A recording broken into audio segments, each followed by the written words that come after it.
안녕하세요. 중국 전문 채널 찐중토입니다. 오늘은 미국의 대중 반도체 제재와 관련된 내용인데요.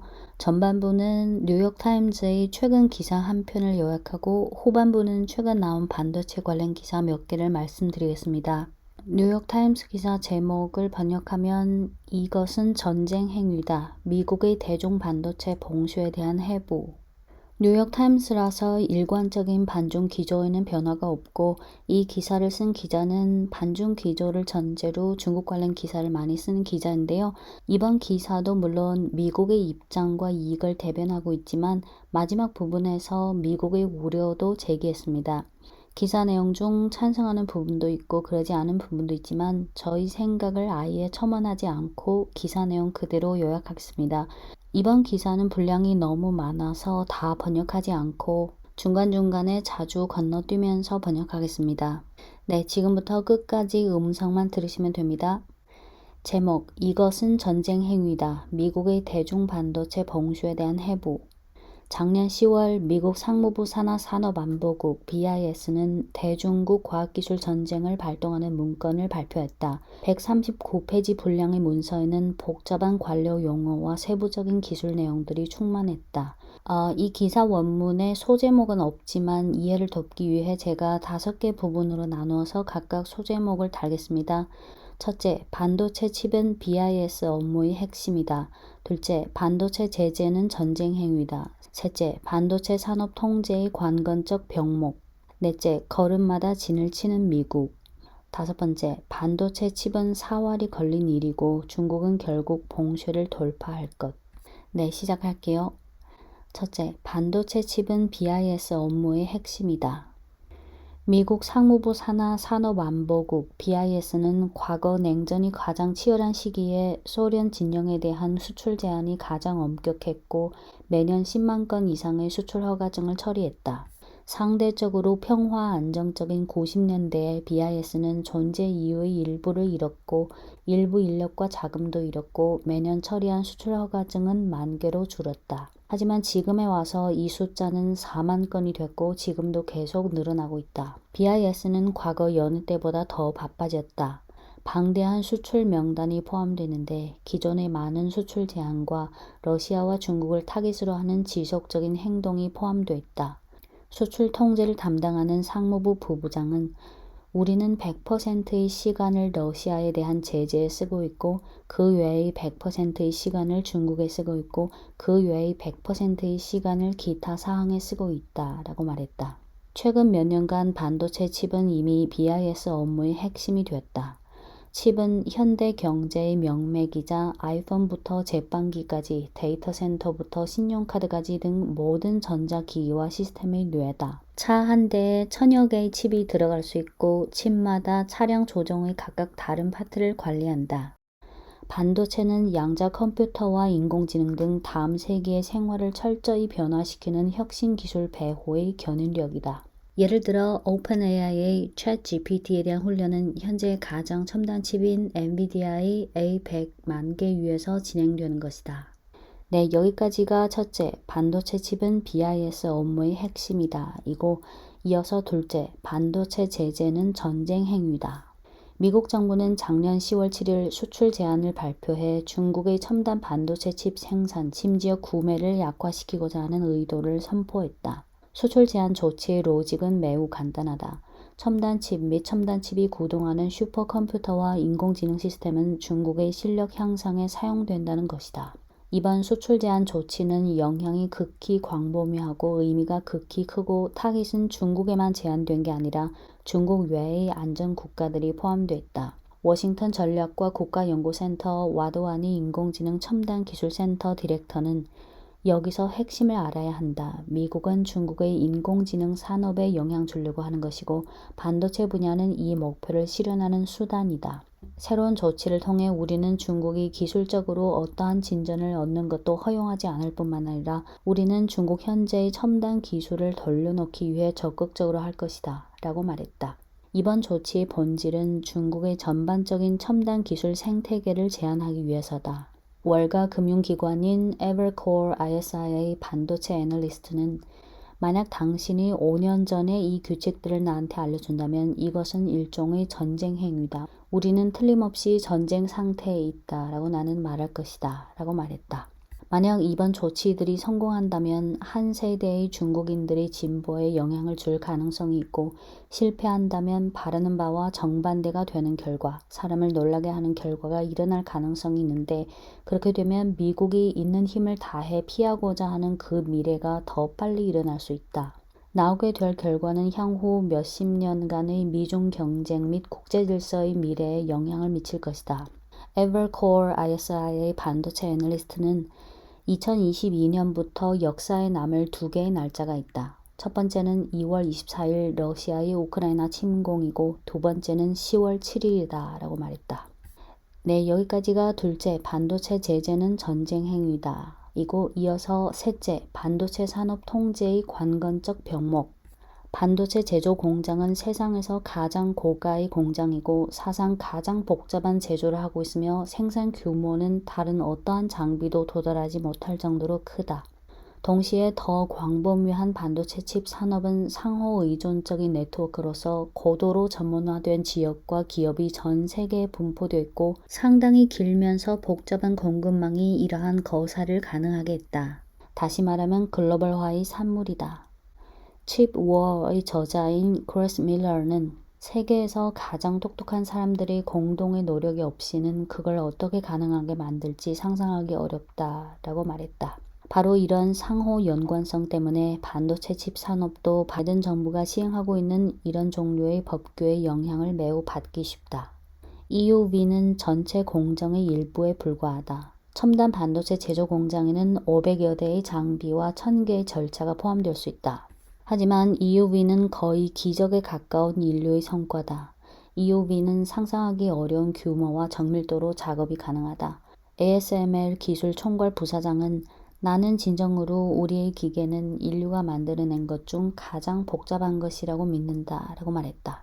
바이든 정부의 목표는 이러한 산업의 선천적 병목에 대한 압박을 통해 중국이 반도체 칩 기술의 미래에 진입하는 것을 저지하는 것이고 그 영향은 중국의 반도체 기술 진보를 약화시키는 것을 훨씬 넘어서 중국의 경제 성장과 과학기술 리더 지위에도 위협이 될 것이다. 현 미국 신안보센터 연구원이자 전 미국 무역관인 에밀리 키어크레이스는 중국이 일부 핵심 기술 분야에서 진전을 거두는 것을 막아야 한다. 이런 분야는 미래 경제 성장과 발전의 동력이다 라고 말했다. 테네시 대학교 혁신 컴퓨터 실험실 창업자이자 세계 컴퓨터 시스템 평가기관 탑 500 프로젝트의 운영 책임자인 잭 덩거라는 2년마다 세계에서 가장 빠른 슈퍼컴퓨터에 대해 랭킹을 매기는데 그는 가장 좋은 슈퍼컴퓨터를 갖고 있는 사람은 가장 좋은 과학기술 연구를 할 수 있다. 올해 6월까지 세계 컴퓨터 톱 500 프로젝트에서 중국이 134개를 차지했고 미국이 150개를 차지했는데 이는 전체 상황을 반영하지 못했다. 2020년경 중국이 제출한 컴퓨터 수량이 대폭 감소했는데 이는 불필요한 주목을 받는 것을 피하기 위한 것 같다. 2001년 중국의 컴퓨터는 아직 이 랭킹에 오르지도 못했는데 지금 중국은 이미 주도 지휘의 수준까지 성장했다라고 말했다. 한편 중국이 강대한 배후에는 관건적인 약점이 있다. 중국의 가장 선진적인 프로젝트와 기관에 제공하는 거의 모든 칩은 다 미국 기술과 불가분적이다. 칩5 저자는 전체적인 산업은 오로지 미국이 참여하는 상황하에서만 돌아갈 수 있다. 첨단 기술과 가까운 모든 시설과 모든 절차에 다 미국의 도구, 미국의 설계 소프트웨어와 미국의 지적 재산권이 들어가 있다라고 말했다. 비록 지난 몇십 년간 중국이 계속 노력해왔고 자주적 혁신 면에서 수백억 달러를 투자했지만 이 문제는 여전히 심각하다. 2020년 중국 전국 반도체 칩 총수요에서 중국의 생산업체가 공급한 비중은 15.9%에 불과했다. 올해 4월 기준 중국의 반도체 수입 비용은 석유 수입을 넘어섰다. 네, 여기까지가 셋째, 반도체 산업 통제의 관건적 병목이고 이어서 넷째, 걸음마다 진을 치는 미국.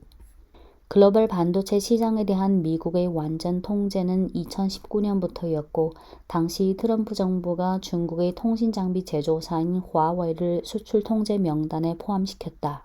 화웨이 제재 후 미국은 반도체 공급망에서 미국의 주도적 지위는 아직 이용하지 않은 강대한 지렛대라는 걸 발견했다. 2020년 5월 트럼프 정부는 화웨이에 대한 제재를 더욱 타이트하게 했는데 미국의 기술 또는 소프트웨어를 사용하는 외국 제품도 미국의 통제를 받도록 하는 조항을 추가했다. 즉 어떤 제품이 미국 이외의 지역에서 제조되고 운송된 것이고 미국 국경으로 들어온 적 없고 최종 제품에 미국산 부품 또는 기술이 포함되지 않아도 여전히 미국 제품으로 간주하기로 했다.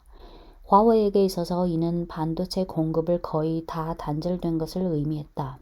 과거에 BIS에서 수출관리 사무를 담당했던 전 상무부 장관 보좌관은 이번 규칙은 전 세계의 모든 반도체를 미국 법률의 제한을 받게 한 것이다.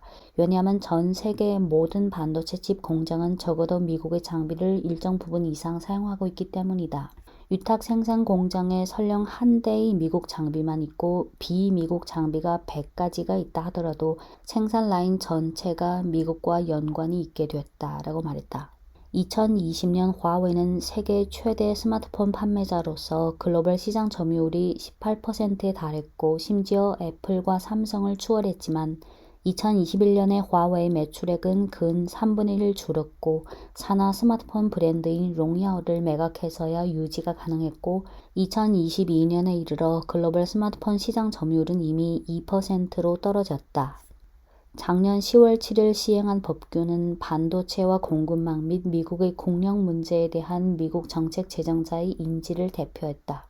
미 전략국제문제연구소 전문가는 트럼프 행정부는 기업을 타깃으로 했고 바이든 행정부는 산업을 타격했다라고 말했다. 이러한 규정들은 중국으로 하여금 최첨단 칩을 수입하지 못하게 했을 뿐만 아니라 첨단 반도체 독립 개발과 슈퍼컴퓨터에 필요한 칩을 얻지 못하게 했고 심지어 반도체 장비 생산에 필요한 미국의 부품 기술과 소프트웨어까지도 얻지 못하게 했고 또 작년 10월 7일부터는 미국인은 중국의 첨단 반도체 생산 업무에 지원하는 활동에 더 이상 종사하지 못하게 했다. 이러한 일방적인 액션을 취하기로 한 결정은 외교적 도박이다. 비록 미국이 글로벌 반도체 공급망의 많은 관건적 병목을 장악하고 있지만 기타 지역, 특히 일본과 네덜란드는 마찬가지로 제조 과정에서 주도 지위를 차지하고 있다. 만약 이 지역들이 옛날처럼 중국에 제품을 판매한다면 미국이 10월 7일부터 시행하기 시작한 수출 제한 조치는 그 효력을 충분히 발휘하지 못할 것이다. 하지만 지난 1월 말 바이든 정부는 일본, 네덜란드와 협의를 체결했고 그 후 일본과 네덜란드는 반도체 또는 반도체 제조 장비에 대한 유사한 수출 통제를 시작했다. 주목할 점은 대만의 TSMC다. 대만은 전 세계 반도체 생산량의 3분의 2를 차지하고 그중 90%가 첨단 반도체다. TSMC 한 기업만 해도 전 세계 제조량의 3분의 1을 차지했다. 미국이 전 세계 칩 제조에서 핵심 역할을 발휘하는 데 있어서 대만은 필수적이다. 이 섬의 반도체 생산이 영향을 받으면 전 세계 경제에 재난적인 결과를 초래할 수 있다. 전략적으로 미국의 정책 제정자는 대만에 대한 미국의 의존을 받아들일 수 없는 리스크로 간주하기 때문에 TSMC의 미국 현지 공장 건설을 계속 추진했다. 가장 강력한 동맹이자 가장 큰 무기 공급자를 화나게 할까봐 우려하기 때문에 대만은 선택이 없고 따를 수밖에 없었다. 하지만 미국이 계속해서 대만의 우위를 잠식하는 조치를 취하면서 대만의 처지는 점점 취약하게 됐다. 최악의 경우 칩 산업에서 대만의 주도 우위는 더 많은 파괴를 당할 수 있다. 미국의 통제가 성공하기 위해서는 미국 산업계가 적어도 단기적으로는 이익이 푸짐한 중국 시장과 단절해야 한다. 네, 여기까지가 넷째, 걸음마다 진을 치는 미국이고 이어서 마지막 부분 5번째, 반도체 칩은 사활이 걸린 일이고 중국은 결국 봉쇄를 돌파할 것이다. 중국에게 있어서 과학기술 자급자족을 위한 경쟁은 아마도 그 어떤 것보다 더 큰 도전이 제시될 것이다. 중국의 성공을 가능하게 하는 특성들, 즉 철석 같은 정치적 의지, 끝없는 자금과 핵심 목표를 둘러싼 사회 전체를 동원하는 특성들이 있는데 그것이 아킬레스건이 될 가능성이 높다.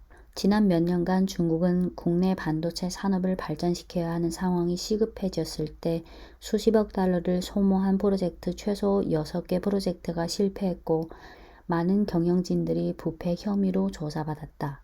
동시에 수많은 기업들이 반도체 산업에 뛰어드는데 그중 대부분은 칩 산업 문외한이었고 그들은 손쉽게 얻을 수 있는 정부 자금을 취하기 위해서일 뿐이었다. 전 백악관 과학기술정책실 부국장은 정치 지도자나 기업 경영진들은 충분한 자금과 기술 인력을 투입하기만 하면 이 문제를 해결할 수 있다라고 생각하기 쉽다. 극히 복잡한 과학기술과 전 세계에 걸친 공급망은 모방하기 어려운데 어떻게 보면 그것은 모든 인류 문명을 복제해야 한다는 것이다 라고 말했다. 하지만 만약 어느 나라가 그런 도전을 극복할 수 있을까라고 하면 그것은 중국일 가능성이 높다. 작년 10월 7일 시행한 수출 규제는 예측 가능한 미래에 있어서 중국의 첨단 칩 제조 능력에 큰 타격을 주겠지만 하지만 결국은 중국으로 하여금 장기적으로 성장하도록 자극할 수 있다. 중국 기업들이 서방의 칩과 공급사들을 접할 수 있을 때 중국 국내 제조업체들은 사업을 찾기 힘겹다. 지금 중국 기업들이 함께 혁신하지 않으면 죽을 것이다. 현 미국 신안보센터 연구원이자 전 미국 무역관은 우리는 그들의 선택을 없앴다. 과거에 그들은 국가 탄력과 상업적 동기 간에서 선택할 수 있었지만 지금 그들은 선택이 없어졌다. 만약 중국이 연간 4천억 달러에 달하는 반도체 칩 수입에서 상당 부분을 국내로 전환한다면 중국 국내 반도체 기업들은 궁극적으로 따라잡을 수 있는 수단과 동기를 갖게 될 것이다 라고 말했다. 화웨이 사례가 유익한 힌트를 줄 수 있다. 미국의 제재와 중국의 엄격한 방역이라는 이중 타격하에 화웨이의 2022년 이익은 전년 대비 70% 급감했다. 하지만 그런 와중에도 생존의 조짐이 보였다. 비록 이익이 급감했지만 매출액은 소폭 증가했고 게다가 화웨이는 안드로이드 시스템 사용을 금지당한 후 개발한 홍멍 OS의 탑재량이 3.3억 대 이상에 달했고 그중 대부분은 중국에 있었다. 화웨이는 여전히 전 세계에서 연구 개발에 가장 많이 투자하는 기업 중 하나이고 작년 연구 개발비 예산이 240억 달러였고 연구 개발 인력이 10만 명 이상이었다. 혁신에 대한 중요시는 필수적이다. 미국의 칩과 기술을 잃은 화웨이는 기존의 모든 제품에 미국 부품이 포함되지 않도록 다시 설계하고 제조해야 했다. 과거의 화웨이는 중국 국내 공급사와 협력하고 싶지 않았고 외국 공급사를 선택했는데 지금은 자신의 힘으로 전체 중국 국내 공급망의 발전을 이끌고 있고 국내 공급사의 교육과 수준 향상을 위해 자사 엔지니어들을 파견했다. 최근 화웨이는 첨단 반도체 생산에 필요한 전자설계 소프트웨어에 있어서 큰 돌파를 달성했다고 발표했다. 비록 미국에 비하면 여전히 몇 세대의 격차가 있지만 화웨이는 다른 중국 기업보다 더 앞서게 됐다. 만약 화웨이가 성공하게 된다면 미국의 제재를 돌파할 수 있을 것이고 그러면 그 어느 때보다 더 강하고 더 효력력이 생길 것이다. 미국의 제재는 중국을 영구적으로 억제하지 못한다. 설령 가장 이상적인 상황이라 해도 제재는 단지 일종의 지연 전술이며 목적은 미국과 동맹국들에게 핵심 기술의 주도권을 확장할 수 있는 공간을 제공하기 위한 것이다. 문제는 BIS가 서방을 위해 쟁취할 수 있는 시간이 과연 얼마나 될까? BIS에서 수출 대상 법 집행을 담당하는 부장보좌관은 이 산업은 단번에 적중으로 성공하는 그런 비즈니스가 아니다. 우리의 목표는 우리가 할 수 있는 데까지 그들을 멈추게 하는 것이다. 나는 상무부 건물 사무실에서 수출 대상 법 집행 담당자와 수출 관리 책임자와 만났다. 거기서 워싱턴 DC에 있는 타원형 잔디를 내려다 볼 수 있다. BIS 본사 전체를 걷는데 몇 분밖에 걸리지 않았다. 일련의 제재 규정의 집행이 완벽할 필요가 없다는 걸 알더라도 나는 여전히 궁금했다. BIS를 보고 중국 정부의 힘에 대항하라고 하는 것이 공평한지, BIS는 승산이 있는지, BIS의 속도가 상대방을 따라갈 수 있을지, BIS는 중국처럼 많은 자금을 투입하고 중국처럼 칩을 중요시할 수 있을지, 중국에게 있어서 칩의 미래는 사활을 건 일이다. BIS 수출 책임자는 잠깐 침묵한 후 조용한 목소리로 이건 아마 우리에게도 사활을 건 일이다 라고 답했다. 네, 현지 시간 7월 12일 뉴욕타임즈 기사는 여기까지 번역하고요. 분량이 너무 많아서 중간중간에 건너뛴 부분이 많지만 대체적인 톤은 느낄 수 있을 것입니다. 네, 이어서 작년 10월 미국의 대중 반도체 제재 조치 시행 이후 올 들어 나온 관련 기사들을 몇 가지 정리해 드리겠습니다. 올해 1월 25일 ASML CEO는 블룸버그 뉴스와의 인터뷰에서 이렇게 말했습니다. 중국 반도체 기업들이 글로벌 반도체 산업에서 경쟁하기 위해 외국 장비 구매를 희망하지만 그것이 불가능하다면 장비를 스스로 개발할 것이다. 이는 시간이 걸리겠지만 궁극적으로 중국은 그것을 해낼 것이다. 중국에 대한 압박을 심화할수록 중국이 ASML을 필적할 만한 리소그래피 반도체 포토공정 기계를 개발하기 위한 노력을 확대할 가능성이 높다. 이어서 3월 2일 빌 게이츠는 파이낸셜 타임스 인터뷰에서 이렇게 말했습니다. 중국에 대한 미국의 과도한 반도체 제재는 중국이 시간과 금전을 자국 칩 제조에 투자하게 할 수밖에 없다. 향후 언젠가 중국이 칩을 개발해낸다면 그때 가서 가격은 배추 가격이 될 수 있고 최종적으로 칩은 또다시 메이드 인 차이나가 될 수 있다. 오히려 그냥 중국에 파는 것이 더 낫다. 그래야 중국이 연구 개발하고자 하는 그 생각을 버리게 할 수 있고 그래야 중국이 고가로 미국의 칩을 살 수밖에 없도록 만들 수 있다. 네, 3월 31일 중국은 중화인민공화국 국가안전법과 네트워크 안전심사 방법에 의거해 중국의 마이크론사가 중국에서 판매하는 제품에 대해 안전심사를 했다고 공지했고 그 후 5월 21일 심사 후 마이크론의 제품이 비교적 심각한 네트워크 안전 우려가 있고 중국의 핵심 정보기술 인프라 공급망에 중대한 안전 리스크가 있고 국가 안전에 영향을 주기 때문에 중국 국내 핵심 정보기술 인프라 운영사들에게 마이크론 제품 구매를 중단하도록 요구했다라고 발표했습니다. 그 후 마이크론사는 6월 16일 향후 몇 년간 중국 서안에 위치한 패키징 테스트 공장에 43억 위안을 투자하겠다고 발표했습니다. 네, 5월 24일 엔비디아 창업자인 젠슨 황은 파이낸셜 타임스 인터뷰에서 이렇게 말했습니다. 바이든 정부가 중국 반도체 제조업의 발전을 억제하기 위해 시행한 수출 규제는 엔비디아의 손발을 묶어서 우리가 최대 시장에서 첨단 칩을 판매하지 못하게 했다. 만약 중국 시장을 박탈당한다면 우리는 응급 조치가 없다. 이론적으로 우리는 대만 이외의 지역에서 칩을 생산할 수는 있겠지만 이 세상에 또 다른 중국은 없다. 중국은 하나밖에 없고 중국 시장은 대체 불가다. 만약 중국과 무역을 할 수 없게 된다면 미국 기업들에게 거대한 손해를 초래할 것이다. 중국에 대한 반도체 수출 제한은 오히려 미국 반도체를 지원하기 위한 바이든 정부의 반도체와 과학법의 철저한 실패를 초래할 것이다. 왜냐하면 만약 중국 시장을 잃게 된다면 미국 하이테크 산업은 필요한 생산 능력도 따라서 줄어들기 때문에 그때 가면 미국 공장을 필요로 하는 사람은 더 이상 없을 것이다. 중국 기업은 칩을 자체 연구하기 시작했고 게임, 그래픽과 인공지능 등 분야에서 엔비디아와 경쟁하고 있다. 만약 중국이 미국에서 칩을 구매하지 못하게 된다면 스스로 제조할 것이다. 미국은 반드시 조심해야 한다. 중국이 매우 중요한 기술 산업 시장이라는 것을.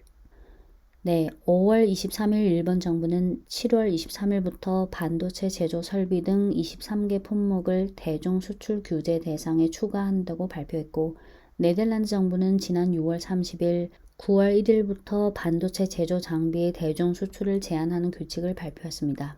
한편 7월 3일 중국 상무부는 갈륨, 게르마늄 관련 품목에 대한 수출 통제 조치를 발표했고 8월 1일부터 시행하기로 했습니다.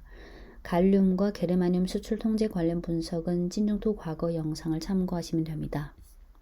네, 미국 현지 시간 7월 17일 미국 반도체 산업협회 SIA에 따르면 인텔을 비롯해 IBM, 퀄컴, 엔비디아 등 기업들이 회원사로 있는 SIA는 이날 바이든 행정부의 대중 제한 조치 자제를 촉구했습니다. SIA는 이달 중 바이든 정부가 추가적인 대중국 반도체 수출 통제 조치를 취할 것으로 예상되는 가운데 성명을 냈습니다. SIA는 성명을 통해 강력한 경제와 국가 안보를 위해 만들어진 반도체 지원법의 긍정적인 영향을 훼손하지 않으려면 업계가 세계 최대 반도체 시장인 중국에 대해 지속적으로 접근할 수 있도록 허용하는 것이 중요하다고 강조했습니다. SIA는 지나치게 범위가 넓고 모호하고 때로는 일방적인 제한을 부과하기 위한 반복적 조치들은 미국 반도체 산업의 경쟁력을 약화시키고 공급망을 교란할 우려가 있다라고 덧붙였습니다. 이와 관련해 외신들은 일제히 인텔, 퀄컴, 엔비디아 등 반도체 업체의 CEO들은 이날 제이크 설리번 국가안보보좌관, 토니 블링컨 국무부 장관, 지나 러먼도 상무부 장관 등과도 회동했다고 보도했습니다. 월스트리트 저널은 바이든 정부가 클라우드 컴퓨팅과 엔비디아가 중국 수출용으로 만든 저사양 인공지능 반도체 등을 포함한 추가 제재를 준비 중이라고 전했습니다. 인텔 CEO가 그 회동 자리에서 중국에서 수출을 더 제한하면 칩 생산을 미국으로 되돌리는 바이든의 핵심 정책을 위험에 빠뜨릴 것이다 라고 경고했고, 중국 고객으로부터 주문을 받지 못하면 오하이오주에 새 공장을 지을 필요가 줄어든다면서 바이든 정권의 반도체 공급망 재편 노력까지 위험에 처할 수 있음을 경고했습니다. 200억 달러가 투입되는 인텔의 오하이오 신규 공장은 미국 내 첨단 기술 투자를 강조하는 바이든노믹스의 성과 중 하나로 꼽힙니다. 지난해 착공식엔 바이든 대통령이 직접 참석하기도 했습니다. 그는 7월 19일 아스펜 안보 포럼 연설에서도 당시 회동과 관련해 현재 중국은 반도체 수출의 25%에서 30%를 차지한다. 만약 시장이 20-30% 줄면 공장을 덜 짓는 게 당연하다라고 밝힌 바 있습니다. 이어 그는 반도체 회사들이 중국 시장에 접근할 수 있을 때 미국의 이익이며 양자 컴퓨팅 같은 첨단 기술에서 미국의 리더십을 지킬 수 있다고 강조했습니다. 중국 수출로 번 돈을 연구 개발에 쏟아부을 수 있으며 시장 차단은 되레 중국의 기술 자립만 부채질한다는 논리였습니다. 최근 AI 인기로 수혜를 입고 있는 엔비디아의 CEO는 중국의 반도체 판매를 금지하면 대체품 수요만 부채질하게 될 것이란 우려를 전했다고 합니다. 엔비디아는 지난해 수출 통제로 첨단 AI 반도체의 대중 수출길이 막히자 중국 수출용으로 사양이 낮은 AI 반도체를 만들어 팔았습니다. 하지만 바이든 정부의 추가 조치로 저사양 반도체까지 수출이 막힐 경우 타격이 불가피합니다. 한편 당시 회동에서 정부 관계자들은 기업들의 의견을 경청하면서도 구체적인 약속은 하지 않은 것으로 전해졌습니다. 토니 블링컨 국무장관 등과 함께 당시 회동에 참석했던 제이크 설리번 미국 국가안보보좌관은 7월 21일 아스펜 안보 포럼에서 대중 수출 통제가 좁은 범위에서 높은 강도로 이루어져야 한다는 점에 동의하면서도 지금까지 행정부의 조치가 정밀 겨냥돼 미중 간 반도체 거래에 큰 영향이 없었다는 점에서 상당히 효과적이었다고 밝혔습니다. 미국에게 있어서 반중이라는 대내외적인 정치적 올바름, 바이든 정부의 대중 반도체 제재는 미국 반도체 대기업 총수들이 반발한다고 해서 바로 수정되기는 어렵지만 바이든 행정부의 산업 정책과 미국 기업들이 실익 간에는 이미 모순이 생겼고 이러한 내부 모순이 향후 더 격화될지 아니면 별 소용없는지 계속 지켜봐야 할 것입니다. 네, 이어서 최근 대만 TSMC 관련 뉴스로는 원래는 애리조나주 공장이 2024년부터 5나노 칩을 생산하기로 했는데 지난 7월 20일 2분기 실적 컨퍼런스 콜에서 TSMC 회장은 미국 애리조나주 공장의 생산이 2025년으로 연기될 것이다. 숙련된 인력들의 부족으로 당초 계획에 따라 첨단 장비를 설치하지 못한다. 대만 공장에서 엔지니어들을 미국으로 파견해서 현지 노동자들을 훈련해서 장비 설치 속도를 높이기 위해 노력하고 있다. 미국 공장은 여러 가지 도전에 직면하였다. 숙련된 인력 부족 외에 인력 비용도 대만보다 높다라고 말했습니다. 참고로 과거에 TSMC 창업자는 미국 공장의 생산 원가는 대만보다 최소 50% 이상 높다라고 말한 적이 있습니다. TSMC의 애리조나 반도체 공장 건설이 늦어지면서 이 공장에서 생산된 칩을 사용할 예정이었던 애플의 계획도 차질을 빚게 될 수 있는데요. 애플은 현재 TSMC로부터 아이폰과 아이패드 등에 들어가는 최신 칩을 공급받고 있지만 생산은 대부분 대만 현지 공장에서 이루어지고 있습니다. 네, 그 외에 TSMC 2분기 실적을 보면 매출액은 전년 동기 대비 10% 감소, 순이익은 전년 동기 대비 23% 감소, 순이익이 감소한 것은 2019년 2분기 이후 처음인데요. 사측은 글로벌 경제 상황의 영향을 받아 최종 시장 수요가 위축되고 고객사의 제조 조정이 지속해서 이루어진 탓이라고 설명했습니다. 전분기 대비 매출액은 5.5% 감소, 순이익 12.2% 감소. 같은 날 TSMC 회장은 중국 남경시 28나노 공정 생산 능력 확장은 계획대로 진행 중이다 라고 말했습니다. 저는 미국의 대중 반도체 전쟁은 궁극적으로 미국의 바람대로 성공하기 어렵다는 입장입니다. 여기서는 자세히 전개하지 않겠지만 주로 첫째는 시장 수급 원리, 둘째는 생산 과잉의 영향, 셋째는 원가 급증, 넷째는 미국 기업의 이익, 다섯 번째 인력 문제 등 측면에서 보면 미국은 제조업의 공심화가 장기간 진행된 나라라서 특히 첨단 반도체 제조업에 있어서 종합적 환경이 부적합한 나라인데 지금은 일단 정책적으로 구축 작업을 하고 있지만 양국 모두에게 중장기적인 지구전, 소모전이 될 수밖에 없을 것입니다. 끝으로 지난 몇 년간 미국의 대중정책, 미국의 단일 패권의 점진적 와해, 미국의 국내 문제와 대외 문제 등을 쭉 지켜보면서 저는 고등학교 때 배웠던 내용이 자주 생각나는데요. 중국은 고등학교 때 사상 정치라는 과목이 있는데 그 과목에는 중국 특색 사회주의 이론 외에 경제와 사회, 정치와 법치, 철학과 문화, 법률과 생활, 현대 국제 정치와 경제, 그리고 로직과 사고 등이 포함되어 있고 거기에 특히 변증법적 유물론에 관한 내용이 많이 들어있습니다. 변증법과 관련된 내용은 고2 때 내인, 외인, 주관, 객관과 관련된 내용이 생각나는데요. 내인은 즉 내적 요인 또는 내부 모순을 말하고 외인은 외적 요인 또는 외부 모순을 말합니다. 내인은 사물 발전의 성격과 방향을 결정하고 사물의 변화와 발전에서 제1위가 되는 원인입니다. 반면 외인은 사물의 변화 발전에서 제2위에 있는 원인이며 사물의 발전에서 없어서는 안 되고 매우 중요한 역할을 하지만 외인은 내인의 변화를 통해 역할을 발휘하지 내인을 떠나서 단독으로 역할을 할 수 없습니다. 사물의 변화 발전은 내인과 외인이 공동으로 작용한 결과입니다. 미국의 반도체 정책이나 그 외의 다른 정책들과 연결해 보면 바이든 행정부에게 있어서 내인과 외인의 관계와 모순을 어떻게 잘 처리하느냐가 점점 과제가 될 것 같은데요. 상황은 바이든 행정부가 원하는 방향이 아니라 더 안 좋은 방향으로 흘러가고 있습니다. 내인과 외인 외에 주관과 객관의 관계에 있어서는 주관은 반드시 객관에 부합해야 하고 모든 것은 현실에서 출발해야 한다. 반도체 정책은 미국의 많은 대내외 정책의 축소판이자 어떤 극단적 사례라고도 할 수 있는데요. 미국 입장에서는 반드시 그렇게 해야 할 이유가 있지만 궁극적으로 미국이 의도하는 방향대로 다 되지는 못할 것입니다.